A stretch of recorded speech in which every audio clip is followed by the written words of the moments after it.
মৰমৰ ছাত্ৰ-ছাত্ৰীসকল, আজি মই তোমালোকৰ বাবে এডুকেশ্যনৰ এখন মডেল কুৱেশ্যন পেপাৰ লৈ আহিছোঁ। এই মডেল কুৱেশ্যন পেপাৰখনত প্ৰায় 90টা 100টা প্ৰশ্ন লৈ আহিছোঁ। গতিকে ভিডিঅ'টো মষ্ট ইম্পৰ্টেণ্ট হ'ব, স্কিপ নকৰিবা।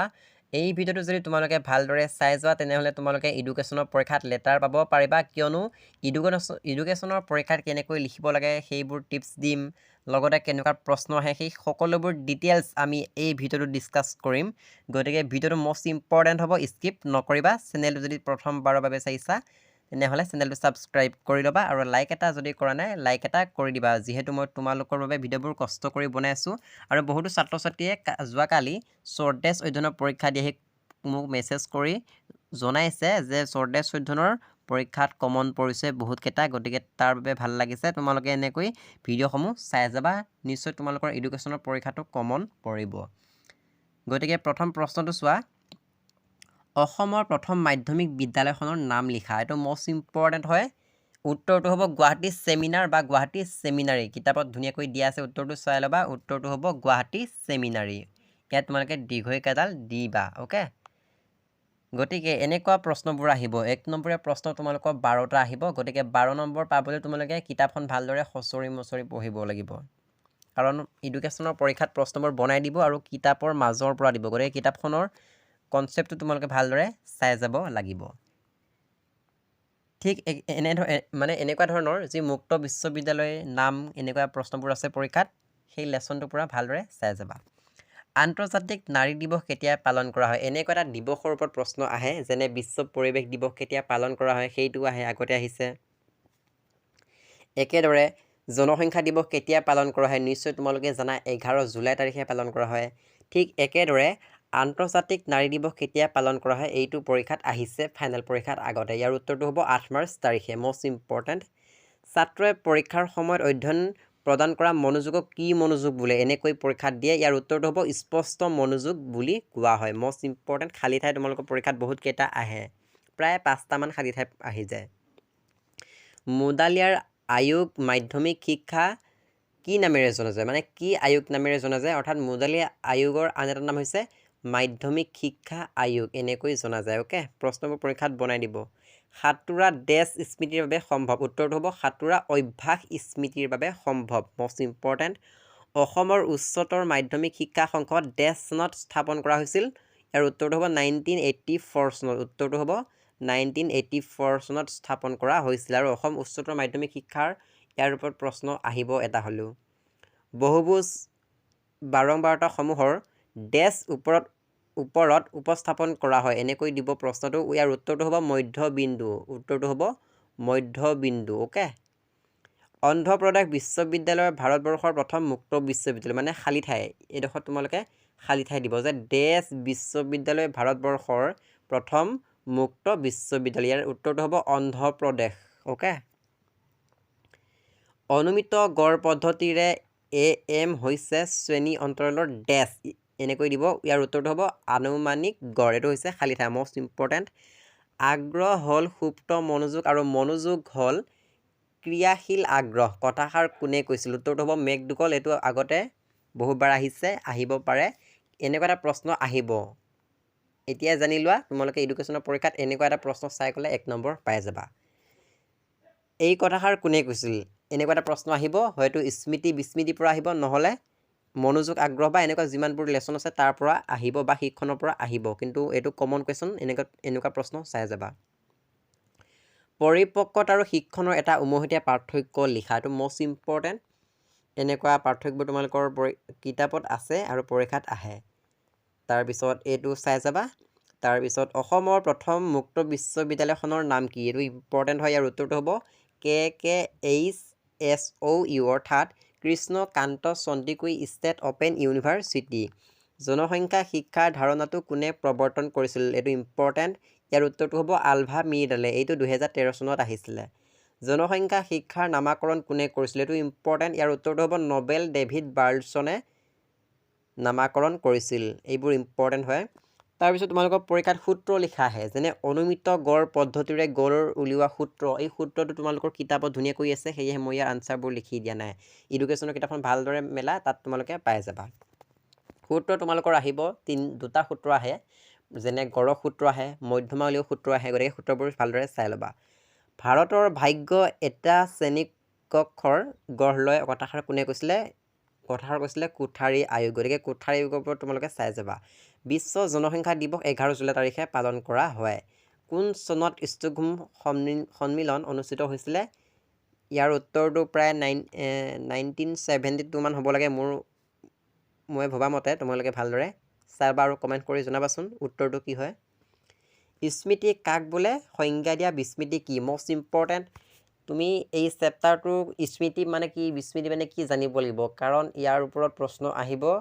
যদিহে তুমি এই কনচেপ্টটো জানা তেনেহ'লে তুমি পৰীক্ষাত এটা ভাল নম্বৰ পাব পাৰিবা, কাৰণ ইয়াৰ ওপৰত যি প্ৰশ্ন নহয় কিয় তুমি স্মৃতি বিস্মৃতি কাক বোলে এইটো লিখিবই লাগিব। অ'কে, গতিকে কনচেপ্টটো শিকি যাবা। স্মৃতি মানে কি, আমি কালি যিখিনি কথা শিকিলোঁ বা পঢ়িলোঁ সেইখিনি আমি মানে আজি আকৌ আমাৰ চেতন মনলৈ আনিব পাৰিছোঁ ঘূৰাই, সেইটো হৈছে স্মৃতি। অৰ্থাৎ অতীতত লাভ কৰা অভিজ্ঞতাসমূহ আমি বৰ্তমান সময়ত প্ৰয়োজন সাপেক্ষে মনত পেলাব পাৰোঁ, সেইটো হৈছে স্মৃতি।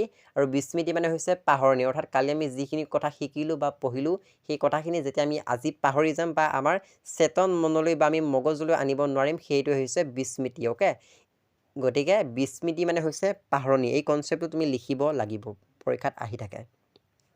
অপাৰেশ্যন ব্লেকবৰ্ড কি? Most important. অপাৰেশ্যন ব্লেকবৰ্ড কি? এইটো 2 নম্বৰৰ বাবে আহে। তোমালোকে জানা যে অপাৰেশ্যন ব্লেকবৰ্ড হৈছে এখন শিক্ষা আঁচনি। গতিকে ভালদৰে কনচেপ্টটো শিকি ল'বা। মূল্যবোধ শিক্ষা কাক বোলে? এইটোতো মষ্ট ইম্পৰ্টেণ্ট হয়, পৰীক্ষাত বাৰে বাৰে আহি থাকে। মূল্যবোধ শিক্ষাৰ দুটা প্ৰদান কৰা উপায় লিখা। মূল্যবোধ শিক্ষা কাক বোলে? গতিকে মূল্যবোধ শিক্ষা কনচেপ্টটো তুমি শিকি যাবা। এই কনচেপ্টটো যদি তুমি শিকি যোৱা, পৰীক্ষাত যিয়ে নাহক, বৈশিষ্ট্য হওক যিয়ে নাহক, তুমি সেই মূল্যবোধ শিক্ষা কাক বোলে সেই কথাটো লিখি দিলে তুমি 1 নম্বৰ পাবা। সেয়েহে এইবোৰ কনচেপ্ট শিকি যাবা। অ'কে, তাৰপিছত মূল্যবোধ শিক্ষাৰ বৈশিষ্ট্য আৰু মূল্যবোধ শিক্ষা প্ৰদান কৰা দুটা উপায় লিখা। একেবোৰে। গতিকে মূল্যবোধ শিক্ষাৰ তুমি কনচেপ্টটো লিখিলে তুমি মানে বৈশিষ্ট্যকেইটা লিখিব পাৰিবা। মানসিক স্বাস্থ্যৰ সংজ্ঞা ইম্পৰ্টেণ্ট হয়, এনেকুৱা সংজ্ঞা পৰীক্ষাত আহি থাকে। মনোযোগক এক নিৰ্বাচনধৰ্মী প্ৰক্ৰিয়া বুলি কিয় কোৱা হয়? এইটো ইম্পৰ্টেণ্ট হয়, 1 নম্বৰ 2 নম্বৰ বাবে। বহুভুজ আৰু আয়তক্ষেত্ৰৰ মাজৰ পাৰ্থক্য লিখা। পাৰ্থক্যবোৰ চাবা, ধুনীয়াকৈ কিতাপত দিয়া আছে। এইটো মষ্ট ইম্পৰ্টেণ্ট 7 নম্বৰটো। সমূহিত ৰাশিৰ মধ্যমা আৰু বহুলক উলিওৱা সূত্ৰটো লিখা। Most important. সমূহিত ৰাশিৰ বহুলক আৰু মধ্যমা উলিওৱা সূত্ৰটো চাই যাবা, কিতাপত ধুনীয়াকৈ দিয়া আছে। মুক্ত শিক্ষাৰ দুটা সুবিধা আৰু অসুবিধা চাবা। মুক্ত শিক্ষা কাক বোলে? কনচেপ্টটো শিকি ল'বা। যি শিক্ষাত কোনো বাধা নোহোৱাকৈ মানে শিক্ষা প্ৰদান কৰিব পাৰি বা গ্ৰহণ কৰিব পাৰি, সেইটো হৈছে মুক্ত শিক্ষা। গতিকে কনচেপ্টটো তুমি বুজিয়ে পালা। এইখিনি হৈছে মেইন কনচেপ্ট। তুমি এইখিনি লিখিলে 1 নম্বৰ পাই যাবা। গতিকে কনচেপ্টটো ভালদৰে বুজি পৰীক্ষাত ধুনীয়াকৈ বনাই দিবা দীঘলকৈ, তুমি ভাল নম্বৰ পাই যাবা। শিক্ষণৰ মুখ্য নীতি দুটা কি কি? ভালদৰে চাবা, কিতাপত দিয়া আছে। পৰিৱেশ শিক্ষাৰ দুটা উদ্দেশ্য লিখা। এতিয়া তোমালোকে মন কৰা, উদ্দেশ্য, বৈশিষ্ট্য, লক্ষ্য এইবোৰ একে হয়। তোমালোকৰ পৰীক্ষাত উদ্দেশ্য বুলি দিব আৰু তোমালোকে উদ্দেশ্যকেইটা নাজানিলে লিখি থৈ নাহিবা। মানে বহুতো ছাত্ৰ ছাত্ৰীয়ে কি কৰিব? লিখি থৈ নাহিব। গতিকে তোমালোকে লিখি থৈ আহিবা, কাৰণ উদ্দেশ্য, বৈশিষ্ট্য, লক্ষ্য এইবোৰ একে হয়, আনচাৰবোৰ একে হয়। তুমি যদি উদ্দেশ্য পঢ়ি গৈছা, পৰীক্ষাত যদি বৈশিষ্ট্য বুলি দিয়ে, তেন্তে তুমি সেই উদ্দেশ্যকেইটা লিখি থৈ আহিবা, তেতিয়াহে নম্বৰ পাবা। অ'কে, উদ্দেশ্য, বৈশিষ্ট্য, লক্ষ্য এইবোৰ একে হয়, মানে আনচাৰবোৰ একে। অ'কে, পৰিৱেশ শিক্ষা কাক বোলে? তোমালোকে নিশ্চয় জানা পৰিৱেশ কাক বোলে, তাকে লিখি দিলে হ'ল। পৰিৱেশ শিক্ষা কাক বোলে, একেখিনি বস্তুৱে হয়। গতিকে কনচেপ্টটো শিকি যাবা। পৰিৱেশ শিক্ষাৰ কনচেপ্টটো শিকি গ'লে তোমাৰ বহুত লাভ হ'ব পৰীক্ষাত। তাৰপিছত ইয়াৰ 3টা নীতিকেইটা ধুনীয়াকৈ কিতাপত দিয়া আছে। মই আনচাৰটো দিব দৰকাৰে নাই। অ'কে, কিতাপত ধুনীয়াকৈ পইণ্ট ৱাইজ দিয়া আছে। তুমি কিতাপখন ভালদৰে পঢ়া, ফ'কাছ কৰা কিতাপখন, কাৰণ কিতাপৰ পৰাহে প্ৰশ্ন কাটিব, বেলেগৰ পৰা নাকাটে নহয়। গড়ৰ দুটা সুবিধা আৰু অসুবিধা লিখা। এইটোতো মষ্ট ইম্পৰ্টেণ্ট। এনেকুৱা প্ৰশ্ন এটা আহিব পৰীক্ষাত। তুমি যদি ভিডিঅ'টো স্কিপ কৰিছা, তোমাৰ বহুত লষ্ট হৈ আছে। গতিকে ভিডিঅ'টো ভালদৰে চাই যোৱা। গড়ৰ দুটা সুবিধা আৰু অসুবিধা লিখা। গড়ৰ সুবিধা আহিব 2টা, নহ'লে গড়ৰ অসুবিধা আহিব, নহ'লে মধ্যমাৰ 2টা সুবিধা, নহ'লে মধ্যমাৰ 2টা অসুবিধা আহিব। লগতে বহুলকৰ 2টা সুবিধা আৰু বহুলকৰ 2টা অসুবিধা চাই যাব লাগিব। এই 4টা প্ৰশ্ন চাই গ'লে তোমালোকে 2 নম্বৰ লাভ কৰিব পাৰিবা। কোনটো আহে ঠিক নাই, গতিকে এই 4টা প্ৰশ্ন তুমি চাই যাব লাগিব। অ'কে, এইটো 100% কমন, এনেকুৱা এটা প্ৰশ্ন আহিবই। একেদৰে মধ্যমাৰ 2টা সুবিধা অসুবিধা চাই যাবা। নবোদয় বিদ্যালয়ৰ উদ্দেশ্য লিখা। এইটো ইম্পৰ্টেণ্ট হয় তুমি জনাটো। নবোদয় বিদ্যালয় কাক বোলে, ইয়াৰ উদ্দেশ্য তুমি জানিব লাগে। শিক্ষণ আৰু পৰিপক্কতাৰ মাজত পাৰ্থক্য লিখা। শিক্ষণ কাক বোলে, পৰিপক্কতা কাক বোলে, সেই কথাটো তুমি লিখিলে 1 নম্বৰ পাই গ'লা। আৰু লিখিলে হ'ল যে শিক্ষণ আভ্যন্তৰীণ হয়নে বা পৰিপক্কতা আভ্যন্তৰীণ হয়, সেই কথাটো তুমি লিখিলে 2 নম্বৰ পাই গ'লা। গতিকে মষ্ট ইম্পৰ্টেণ্ট কিতাপত ধুনীয়াকৈ দিয়া আছে পাৰ্থক্যটো। শিক্ষাৰ বৃত্তিমুখীকৰণ কাক বোলে, এই চেপ্টাৰ 1ত দিয়া আছে। বৃত্তিমুখীকৰণ মানে কি তোমালোকে নিশ্চয় জানা। অ'কে, মানে কি হয়, মাধ্যমিক পৰ্যায়ৰ ছাত্ৰ ছাত্ৰীসকলক যেতিয়া পঢ়া শুনা কৰা হয়, কিবা কিবি শিকোৱা হয়, ছাত্ৰ ছাত্ৰীসকলক যেতিয়া টিচাৰে শিকায়, এই ঠিক তেনেকুৱা ধৰণৰ মানে আনচাৰটো হয়। আমি কেনেকৈ গুৰুত্ব দিব লাগে, গতিকে ভালদৰে চাই যাবা এইটো কনচেপ্টটো। এখন বগা বেৰত সৰু দাগ এটাত আমি মনোযোগ দিওঁ, ইয়াৰ কাৰণ কি এইটো চাব পাৰা, নাচালেও নাই। শাৰীৰিক শিক্ষা মানে কি মষ্ট ইম্পৰ্টেণ্ট হয়। তোমালোকে শাৰীৰিক শিক্ষাৰ কনচেপ্টটো শিকি যাব লাগিব। কিতাপত 3 নম্বৰ লেচনত ধুনীয়াকৈ দিয়া আছে। শাৰীৰিক শিক্ষা মানে কি ধুনীয়াকৈ দিয়া আছে। তোমালোকে এই কনচেপ্টটো শিকি যাবা। কনচেপ্টটো যদি তুমি শিকি যোৱা তেনেহ'লে পৰীক্ষা তোমাৰ ভাল হ'ব আৰু এডুকেশ্যনত তুমি লেটাৰ পাব পাৰিবা যদিহে মই কোৱা টিপছবোৰ বা প্ৰশ্নবোৰ তুমি পঢ়ি যোৱা। অ'কে, তাৰপিছত শাৰীৰিক শিক্ষাৰ বৈশিষ্ট্যকেইটা মষ্ট ইম্পৰ্টেণ্ট পইণ্ট ৱাইজ দিয়া আছে। তোমালোকে পইণ্ট লিখিব লাগিব পৰীক্ষাত। জনসংখ্যা শিক্ষা কি বৈশিষ্ট্য লিখা। মষ্ট ইম্পৰ্টেণ্ট জনসংখ্যা শিক্ষা কনচেপ্টটো শিকি যাব লাগিব। জনসংখ্যা শিক্ষা কাক বোলে, কিতাপত ধুনীয়াকৈ দিয়া আছে লেচন 3। অ'কে, লেখচিত্ৰৰ 2টা প্ৰকাৰ লিখা, ইম্পৰ্টেণ্ট হয়। তাৰপিছত অন্তৰ্দৰ্শন শিক্ষণ মানে কি, এইটো ইম্পৰ্টেণ্ট, এইবোৰ চাই যাবা। অসমৰ মাধ্যমিক শিক্ষাত কোঠাৰী আয়োগৰ পৰামৰ্শ লিখা। কোঠাৰী আয়োগৰ পৰামৰ্শ আছে। এতিয়া পৰামৰ্শ আৰু এনেকুৱা কিছুমান মানে আছে, সেইবোৰ একে হয়। যেনে পৰামৰ্শ বুলি দিব কেতিয়াবা পৰীক্ষাত, বা বেলেগ বুলিও দিব, লক্ষ্য বুলি দিব, এইবোৰ একে হয়। লক্ষ্য পৰামৰ্শ এইবোৰ একে বুজায়, গতিকে একেবোৰ লিখিব পাৰিবা। গতিকে এইটো মষ্ট ইম্পৰ্টেণ্ট, চাই যাবা। তোমালোকৰ পৰীক্ষাত কোঠাৰী আয়োগ আৰু মাধ্যমিক শিক্ষা অৰ্থাৎ মুডালি আয়োগৰ ওপৰত প্ৰশ্ন আহিব, এইটো চাব পাৰা। দূৰ শিক্ষা কি, ইয়াৰ বৈশিষ্ট্য লিখা। মষ্ট ইম্পৰ্টেণ্ট দূৰ শিক্ষা।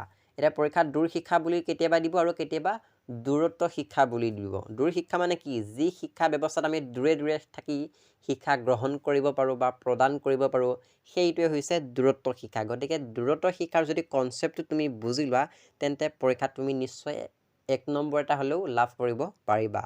মষ্ট ইম্পৰ্টেণ্ট দূৰত্ব শিক্ষা কনচেপ্টটো শিকি যাবা। তুমি কনচেপ্টটো শিকি গ'লে বৈশিষ্ট্যকেইটা বা উদ্দেশ্যকেইটা লিখিব পাৰিবা। অ'কে, আশা কৰিছোঁ তোমালোকে নিশ্চয় বুজি পাইছা। ভিডিঅ'টো ভালদৰে চাই যোৱা। মাধ্যমিক শিক্ষাৰ 2টা প্ৰয়োজন বা পৰামৰ্শ লিখা। Most important. লগতে মাধ্যমিক শিক্ষাৰ সমস্যা কেইটা আছে বা পৰীক্ষাৰ বাবে মষ্ট ইম্পৰ্টেণ্ট মাধ্যমিক শিক্ষাৰ 4টা সমস্যা লিখা। এনেকৈ পৰীক্ষাত প্ৰশ্ন আহিব। সমস্যা বুলি কেতিয়াবা নিদিব, প্ৰশ্নটো বনাই দিব। শাৰীৰিক শিক্ষাই এটা সুস্থ জীৱনৰ বাট দেখুৱাই, 2টা যুক্তি দিয়া, মষ্ট ইম্পৰ্টেণ্ট। অগতানুগতিক শিক্ষা কিয় সহায়কাৰী শিক্ষা বুলি কোৱা হয়, এইটো ইম্পৰ্টেণ্ট হয়। গড় কি, গড়ৰ 2টা সুবিধা লিখা, চাই যাবা। তাৰপিছত অগতানুগতিক শিক্ষাৰ বৈশিষ্ট্যবোৰ চাবা তোমালোকে। শিক্ষণৰ ব্যৱহাৰ নীতি আৰু অব্যৱহাৰ নীতি 2টা লিখা, এইটো ইম্পৰ্টেণ্ট হয়, চাই যাবা। বহুলক কি, তাৰপিছত এনেকুৱা এটা বহুলকৰ অংক আহিব পাৰে। অসমৰ মাধ্যমিক শিক্ষাৰ সমূহৰ সমস্যা বা আসোঁৱাহ লিখা। কেতিয়াবা সমস্যা বুলি দিব আৰু কেতিয়াবা আসোঁৱাহ বুলি দিব। আনচাৰ একেটাই, কিতাপত ধুনীয়াকৈ দিয়া আছে। অ'কে, বিদ্যালয়ত আমি শাৰীৰিক শিক্ষা কেনেকৈ প্ৰদান কৰিব পাৰোঁ বা প্ৰদান কৰা উপায়সমূহ কি কি, এইটো চাব পৰা, ইম্পৰ্টেণ্ট হয়। 34 নম্বৰটো মষ্ট ইম্পৰ্টেণ্ট। ভাল স্মৃতিৰ বৈশিষ্ট্য লিখা বা উত্তম স্মৃতিৰ বৈশিষ্ট্য লিখা। এইটো প্ৰশ্ন পৰীক্ষাত আহে 2 নম্বৰ বা 4 নম্বৰ।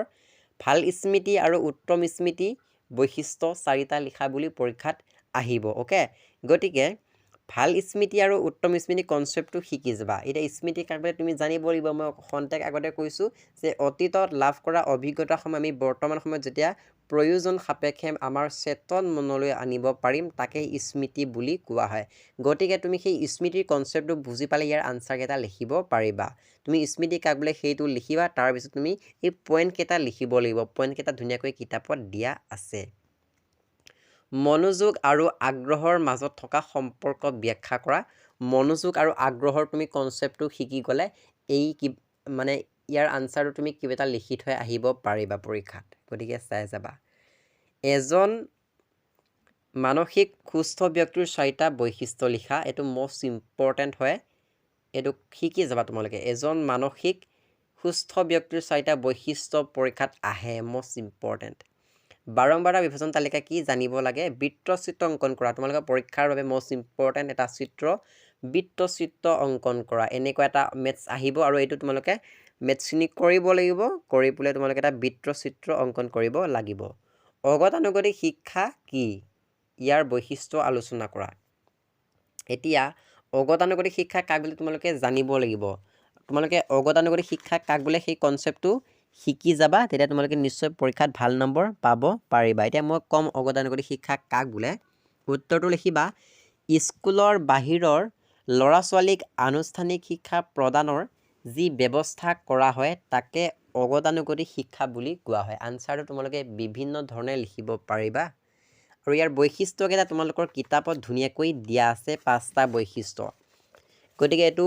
5 নম্বৰৰ বাবে মোষ্ট ইম্পৰ্টেণ্ট হ'ব ইয়াৰ উত্তৰটো তোমালোকে লিখিব পাৰিবা যে সমাজৰ প্ৰতিটো শ্ৰেণীৰ লোকৰ বাবে এই শিক্ষা ব্যৱস্থা প্ৰদান কৰা হয় 2 নম্বৰতে লিখিব পাৰিবা অগতানুগতিক শিক্ষাৰ পৰিসৰ অত্যন্ত ব্যাপক সমাজমুখী আৰু গণতান্ত্ৰিক 3 নম্বৰতে লিখিব পাৰিবা অগতানুগতিক শিক্ষাত শিক্ষাদানতকৈ শিক্ষা গ্ৰহণতহে অধিক গুৰুত্ব দিয়া হয় এনে প্ৰকাৰৰ শিক্ষাত বয়সৰ কোনো বাধ্যবাধকতা নাথাকে এইটো হৈছে 4 নম্বৰ আৰু 5 নম্বৰতে লিখিব পাৰিবা এই শিক্ষা ব্যৱস্থাত শিক্ষাৰ্থীয়ে ডাকযোগে পঠাই দিয়াৰ ব্যৱস্থা থাকে এই 5টা পইণ্ট লিখিবা লগতে আৰম্ভণিখিনি ক'লোৱে যে অগতানুগতিক শিক্ষা কাক বোলে সেইটো লিখিবা লগতে এই 5টা পইণ্ট লিখি শেষত সামৰণি এটা লিখি দিলে তুমি 5 নম্বৰ লাভ কৰিব পাৰিবা এইটো মোষ্ট ইম্পৰ্টেণ্ট হয় কনচেপ্টটো শিকি যাবা 40 নম্বৰ প্ৰশ্নটো চোৱা মূল্যবোধ শিক্ষা কি বিদ্যালয়ত আমি কিদৰে মূল্যবোধ শিক্ষা ব্যৱস্থা গ্ৰহণ কৰিব পাৰোঁ বা প্ৰদান কৰিব পাৰোঁ মূল্যবোধ শিক্ষা কনচেপ্টটো শিকি যাবা বুলি মই তোমালোকক কৈছোঁৱে 41 নম্বৰটো মোষ্ট ইম্পৰ্টেণ্ট এনেকুৱা এটা প্ৰশ্ন আহিব 2 নম্বৰ তুমি পাই যাবা তলৰ তথ্যসমূহৰ গড় আৰু মধ্যমা উলিওৱা আৰু বহুলক উলিওৱা তোমালোকৰ এনেকুৱা এটা মেথছ আহিব অংক এটা তোমালোকক গড় উলিয়াব দিব নহ'লে মধ্যমা নহ'লে বহুলক উলিয়াব দিব এইটো তোমালোকে প্ৰেক্টিছ কৰি যোৱা উদাহৰণ কিতাপত আছে ওকে 2 নম্বৰ পাই যাবা যদিহে এইটো কুৱেশ্যন তুমি শিকি যোৱা এনেকুৱা এটা তাৰপিছত বিচ্যুতি উলিওৱা চাবা তৃতীয় বিচ্যুতি বা চতুৰ্থ বিচ্যুতি উলিওৱা এটা অংক চাই যাবা মানসিক স্বাস্থ্য আৰু স্বাস্থ্য বিজ্ঞানৰ ধাৰণাটো লিখা পৰীক্ষাত বনাই দিব একে হয় অৰ্থাৎ মানসিক স্বাস্থ্য বা মানসিক স্বাস্থ্য বিজ্ঞান কাক বোলে সেই কনচেপ্টটো তুমি শিকি যাবা পৰীক্ষাত এনেকৈ দিব ধাৰণাটো লিখা মানে কুৱেশ্যনবোৰ বনাই দিব শিক্ষা আৰু মহিলা সবলীকৰণৰ মাজত সম্পৰ্ক লিখা এতিয়া শিক্ষা কাক বোলে আৰু মহিলা সবলীকৰণ কাক বোলে এই কনচেপ্টটো তুমি বুজি পালে ইয়াৰ আনচাৰটো লিখিব পাৰিবা ইম্পৰ্টেণ্ট কুৱেশ্যন মনোযোগৰ বস্তুনিষ্ঠ আৰু ব্যক্তিনিষ্ঠ চৰ্তবোৰ লিখা সেয়েহে মই তোমালোকক কৈছোঁ যে মনোযোগৰ কনচেপ্টটো শিকি যাবা ইয়াত তোমালোকৰ এটা কনচেপ্টটো দৰকাৰ হৈছে দেখিছানে মনোযোগৰ বস্তুনিষ্ঠ আৰু ব্যক্তিনিষ্ঠ চৰ্তবোৰ লিখা এই চৰ্তবোৰ তোমালোকৰ পৰীক্ষাত আহিব পাৰে আৰু কিতাপত ধুনীয়াকৈ দিয়া আছে কিতাপখন ভালদৰে পঢ়িলে তোমালোকে পাই যাবা 44 নম্বৰ প্ৰশ্নটো মোষ্ট ইম্পৰ্টেণ্ট 1996 চনৰ জাতীয় শিক্ষানীতিৰ 5টা গুৰুত্বপূৰ্ণ পৰামৰ্শ লিখা এইটো প্ৰশ্ন পৰীক্ষাত দীঘলীয়াকৈ দিয়ে এই প্ৰশ্নটো পৰীক্ষাত দীঘলীয়াকৈ বনাই দি থাকে আনচাৰ কিন্তু তেনে সহজ 5টা পইণ্ট লিখিলে তুমি নম্বৰ পাই যাবা গতিকে এইটো কিতাপত ধুনীয়াকৈ দিয়া আছে কনচেপ্টটো শিকি যাবা মোষ্ট ইম্পৰ্টেণ্ট বিস্মৃতি এক আশীৰ্বাদ ব্যাখ্যা কৰা এনেকুৱা এটা ব্যাখ্যা কৰা প্ৰশ্ন তোমালোকৰ পৰীক্ষাত আহিবই 100% হয় আহিবই গতিকে বিস্মৃতি এক আশীৰ্বাদ এইটো চাবা লগতে আৰু কেনেকুৱা চাব লাগে মই সেই বিস্মৃতি চেপ্টাৰটো যেতিয়া দিছিলোঁ তেতিয়া তাতে মই আৰু 3টামান দিছিলোঁ ব্যাখ্যা কৰা গতিকে সেই ব্যাখ্যা কৰা মই যিকেইটা দিছিলোঁ তাৰ পৰাই 100% কমন পৰিব গতিকে 4 নম্বৰ এটা পাবা এই কুৱেশ্যনটোৰ পৰা ওকে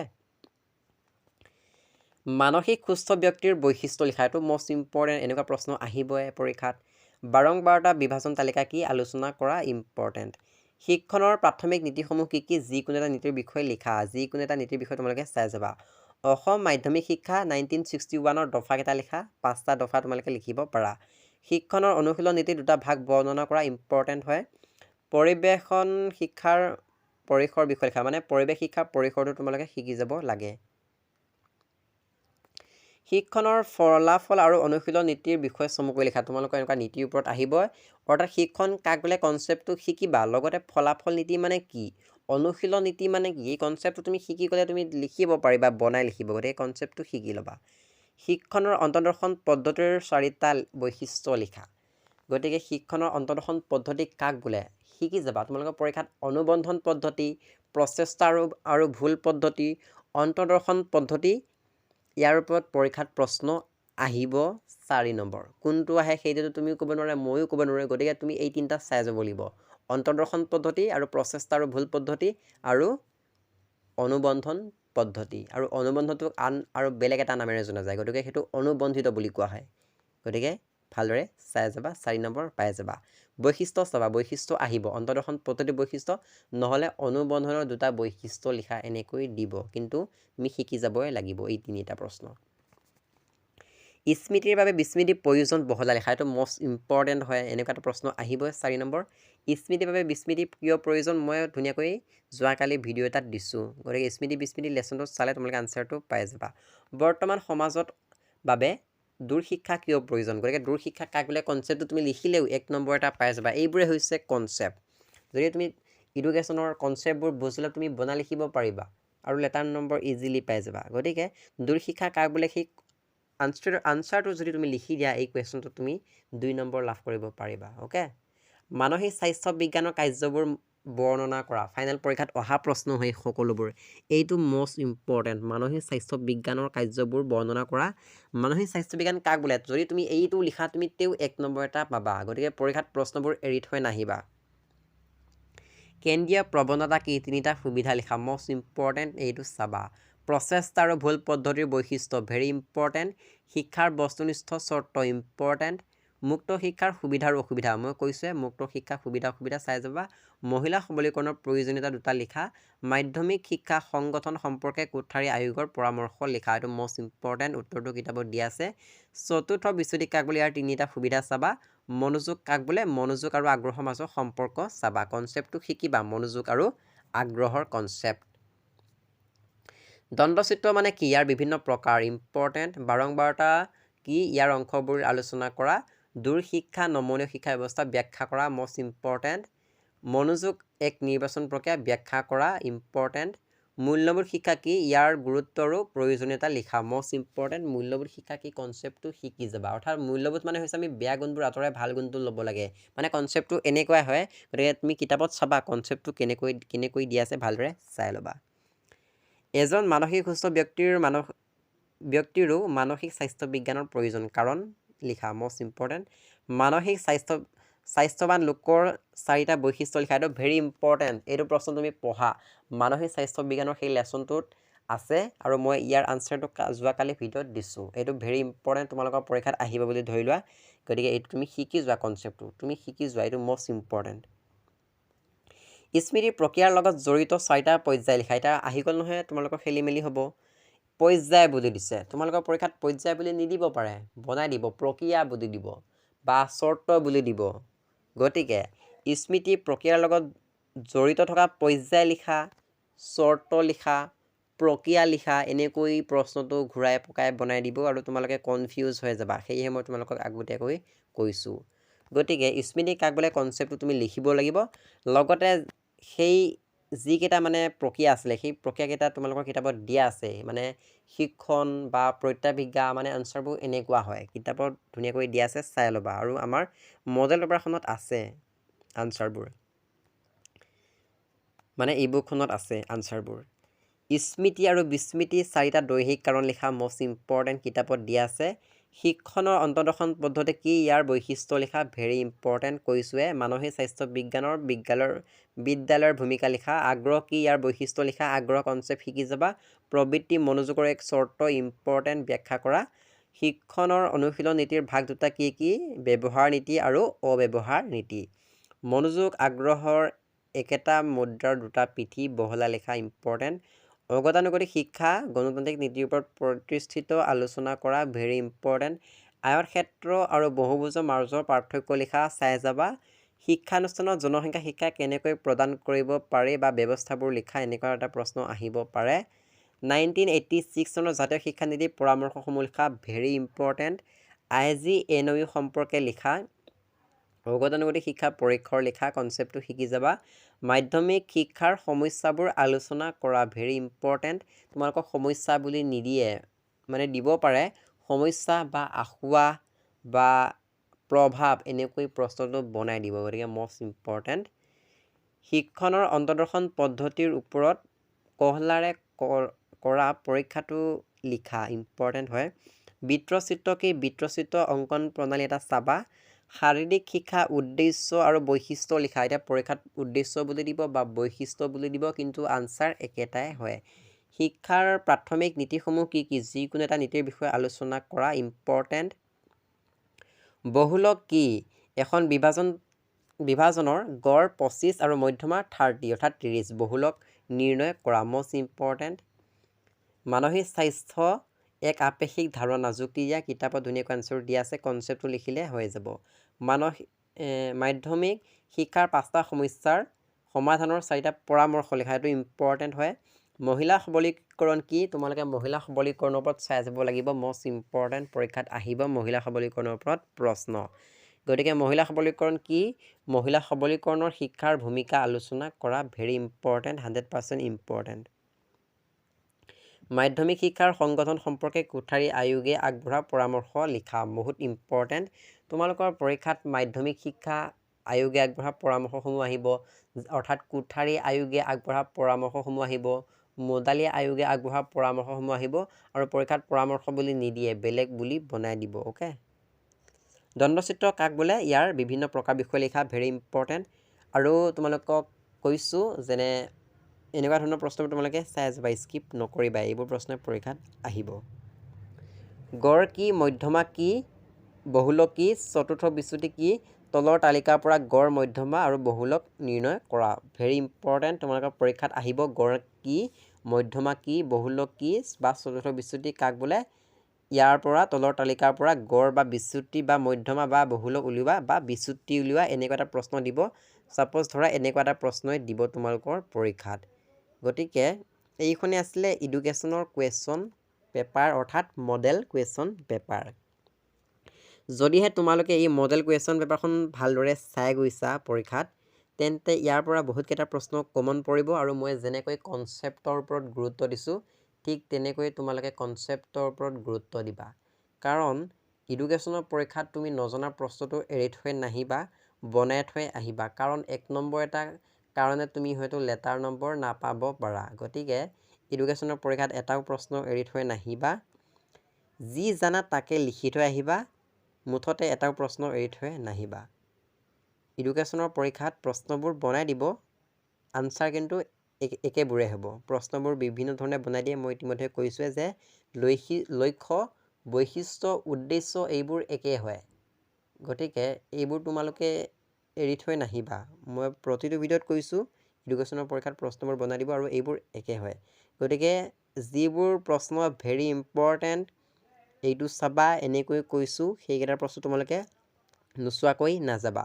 যেনে এডুকেশ্যনৰ তোমালোকৰ বেছি ইম্পৰ্টেণ্ট হয় মূল্যবোধ শিক্ষা আৰু মহিলা সবলীকৰণ, দূৰ শিক্ষা, মাধ্যমিক শিক্ষাৰ সমস্যাবোৰ যেনে অন্তৰ্দৰ্শন পদ্ধতিৰ সেইবোৰ বৈশিষ্ট্যবোৰ, বৃত্তিমুখীকৰণ শিক্ষা এইটো কনচেপ্ট ইম্পৰ্টেণ্ট হয়, মধ্যমাৰ সুবিধা অসুবিধা, গড়ৰ সুবিধা অসুবিধা, পৰিৱেশ শিক্ষাৰ নীতি লিখা, পৰিৱেশ শিক্ষাৰ কনচেপ্টটো ইম্পৰ্টেণ্ট হয়, বহুভুজ আয়তক্ষেত্ৰৰ কনচেপ্টটো ইম্পৰ্টেণ্ট হয়, স্মৃতি বিস্মৃতি আৰু মহিলা সবলীকৰণ আৰু জনসংখ্যা শিক্ষা, মূল্যবোধ শিক্ষা এইবোৰ কনচেপ্ট ইম্পৰ্টেণ্ট হয়। তোমালোকৰ পৰীক্ষাত এইবোৰ প্ৰশ্নই আহিব। গতিকে এইবোৰ প্ৰশ্ন তোমালোকে চাই যাবা। গতিকে আজিৰ ভিডিঅ'টো যিসকলে ভালদৰে সম্পূৰ্ণকৈ ৱাটছ কৰিছে, ভালদৰে চাইছে স্কিপ নকৰাকৈ, সেইসকল ছাত্ৰ ছাত্ৰীয়ে যে লেটাৰ পাব খাটাং। কাৰণ পৰীক্ষাত এইবোৰ প্ৰশ্ন আহিব, মই যিবোৰ কনচেপ্ট দিছোঁ ইয়াৰ পৰাই আহিব আৰু তাৰ পৰাই তোমালোকে পৰীক্ষাত কমন পাবা। আৰু পৰীক্ষা দি আহি তোমালোকে কমেণ্ট কৰিব লাগিব যে এডুকেশ্যনৰ বহুত কনচেপ্ট কমন পৰিছে, লগতে মডেল পেপাৰখনৰ পৰাও বহুতকেইটা প্ৰশ্ন কমন পৰিছে। আৰু তোমালোকৰ 1 নম্বৰীয়া প্ৰশ্ন 12টা আহিব, সেই গোটেইকেইটা প্ৰশ্ন মই দিয়া নাই। কাৰণ ইমানবোৰ 1 নম্বৰীয়া প্ৰশ্ন কিতাপত আছে, মইতো ইমানবোৰ লিখিব নোৱাৰোঁ। গতিকে মই সেইবোৰ দিয়া নাই। আৰু আমাৰ ইবুকখন যিসকলে লৈছা সেই ইবুকখন ভালদৰে পঢ়িবা, কাৰণ ইবুকত 1 নম্বৰীয়া প্ৰশ্ন বহুত দিয়া আছে। গতিকে ই বুকখন তোমালোকে ভালদৰে পঢ়িবা লগতে 2 নম্বৰে 3 নম্বৰে সকলোবোৰ প্ৰশ্ন তাতে দিয়া আছে লং কুৱেশ্যন গতিকে ভালদৰে চাবা আৰু লগতে তোমালোকে কিতাপখন ফ'ল' কৰিবা কাৰণ কিতাপৰ পৰা প্ৰশ্ন কাটিব বেলেগৰ পৰা নাকাটে কিতাপখন ভালদৰে ফ'ল' কৰিবা লগতে 2000 চনৰ বা 2010 চনৰ পৰা যিকেইটা প্ৰশ্ন আহিছে ফাইনেল পৰীক্ষাত সেইকেইটা প্ৰশ্ন চাবা তাৰ পৰাই কমন পৰিব আৰু কেনেকুৱা প্ৰশ্ন আহে মই ইতিমধ্যে তোমালোকক ক'লোৱে গতিকে এইবোৰে তোমালোকে চাই যাবা লগতে তোমালোকে খালী ঠাইবোৰ চাবা তোমালোকৰ পৰীক্ষাত প্ৰায় 5টামান খালী ঠাই আহি যায় আৰু যিমানবোৰ ইম্পৰ্টেণ্ট হয় সেইবোৰ মই তোমালোকক গ্ৰুপত ভইচ মেছেজ দি জনাই দিম পৰীক্ষাৰ আগদিনা ওকে চ' তোমালোকে এই মডেল পেপাৰখন ভালদৰে ৰিভিজন কৰি যাবা পৰীক্ষাৰ আগত গতিকে যিসকলে ভিডিঅ'টো সম্পূৰ্ণকৈ ৱাটচ কৰিছা সেইসকলক মই বহুত বহুত ধন্যবাদ জ্ঞাপন কৰিছোঁ আৰু কমেণ্ট কৰিবা যিহেতু মই এই ভিডিঅ'টো 30 মিনিট হৈছে আধা ঘণ্টা হৈছে মই ভিডিঅ'টো বনাই থকা গতিকে বহুত কষ্ট হৈছে মুখখন বিষাই গৈছে তোমালোকে শেষত কমেণ্ট এটা কৰি জনাই দিবা যে ভিডিঅ'টো চাই ভাল লাগিলে এনেকৈ কমেণ্ট এটা কৰি দিবা কাৰণ তোমালোকে মোক মটিভেশ্যন দিলেহে মই তোমালোকৰ বাবে মটিভেশ্যন দিব পাৰিম ওকে চ' ভিডিঅ'টো লাইক এটা কৰা চেনেলটো ছাবস্ক্ৰাইব কৰি দিয়া আৰু তোমাৰ বন্ধুজনক টেগ কৰি দিয়া অৰ্থাৎ শ্বেয়াৰ কৰি দিবলৈ দিছোঁ ওকে চ' ইমানেই কোনো এনেকুৱা দীঘলীয়া ভিডিঅ' নবনাই বুলি নকওঁ বনাই বাৰু কিন্তু হ'লেও মই বহুতখিনি কষ্ট কৰিছোঁ আজি তোমালোকৰ বাবে কেনেকুৱা প্ৰশ্ন আহিব গোটেই ফুল কনচেপ্ট ডিটেইলছ বুজাই দিছোঁ গতিকে তোমালোকে পৰীক্ষাটো ভালদৰে দিবা তোমালোকে লেটাৰ নম্বৰ পাবা আৰু পৰীক্ষা আহি দি মোক ইউটিউবত কমেণ্ট কৰি জনাবা কিমান কমন পৰিছে আৰু যিমানবোৰ ইম্পৰ্টেণ্ট হয় মই আপলোড কৰিছোঁ তোমালোকে সেইবোৰ চাবা আৰু ই বুকখন ভালদৰে চাবা আৰু প্ৰিভিয়াছ ইয়াৰ এক্সামত যিখিনি আহিছে চাবা লগতে টেষ্ট পেপাৰ যিখিনি আহিছে সেইখিনি চাবা তোমালোকে স্কিপ নকৰিবা টেষ্ট পৰীক্ষাবোৰ মষ্ট ইম্পৰ্টেণ্ট হয় টেষ্ট পৰীক্ষা প্ৰশ্ন কাকতবোৰ চাবা ওকে চ' আজিৰ ভিডিঅ'টো ইমানেই আছিলে তোমালোকে লাইক এটা কৰি দিবা ওকে আৰু কমেণ্ট কৰিবলৈ নাপাহৰিবা আৰু পৰীক্ষা ভালদৰে দিবা গতিকে আজিৰ ভিডিঅ'টো ইমানেই ভিডিঅ'টো চোৱাৰ বাবে বহুত বহুত ধন্যবাদ